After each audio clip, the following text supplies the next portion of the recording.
Përshëndetje, sapo kam dal nga biruca e policisë Imarës, mbas një përplasje, përballje me kryeministrin Edi Rama këtu në fshatin Vuno. Po për t'ju treguar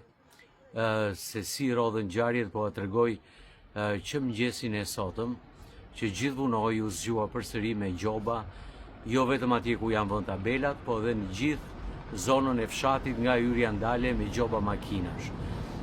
Dhe natyrisht kjo shkaktoi dhe një farë acarimi me policinë e shtetit të banorëve të Vunojt. Kur më vonë nga ora 12:30, a 1 sa ishte, unë kisha shkuar për të mbledhur fiq, edhe duke kthyer me fiq, shikoj që gjithë eskorta e kryeministrit dhe kryeministri ishte ulur te kafe Vunojt me familjen e vet, dhe gjithë eskorta ishte parkuar në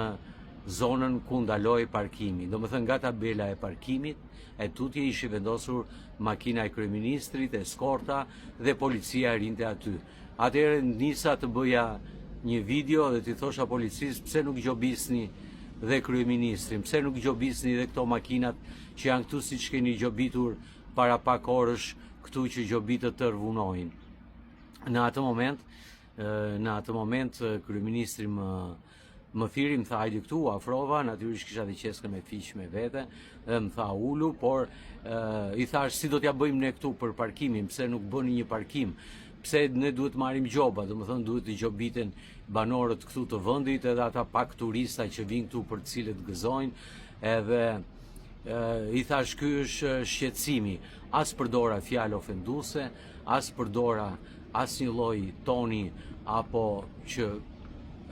mund të kisha lënë domethënë për ta ofenduar apo për kryeministrin, ndërkohë që ai më ftoi të ulesha në karige, më ftoi 3-4 herë, por nuk pati kohë sepse zonja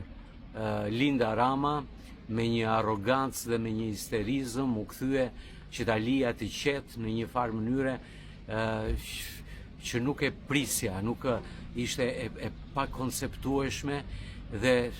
nuk e konceptoj dot se si kjo shkencëtaro ekspertja e midhjes dhe e peshkut si një nepërk muodh në fyt sa tronditi dhe djalin e saj me reagimin që pati. Natyrisht unë beta dhe i thash mirë, po t'jap disa fiq, nuk i kam për ty, i thash, po me që mu gjëndën tani t'u jap, dhe në momentin që do jipja fiq, tha ulu aty, tha se ato fiq e di tha se ku t'i fusta ato fiq ty, edhe një moment mendova, thash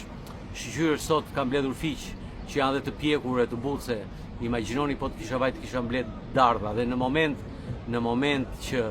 po mendoja këtë gjë, më hidhen ja 4 bodyguard, më rëmbejnë telefonin, më ngrëm pesh, Edi Rama ja kërkon telefonin, merr telefonin tim, i them jep telefonin, Linda duke bërtitur në anën tjetër, në mes të fshatit të Vunojt, morën telefonin, më fshin video dhe më shoqëruan me një furgon me policë dhe me forcat shqiponja në komisariatin e Imarës.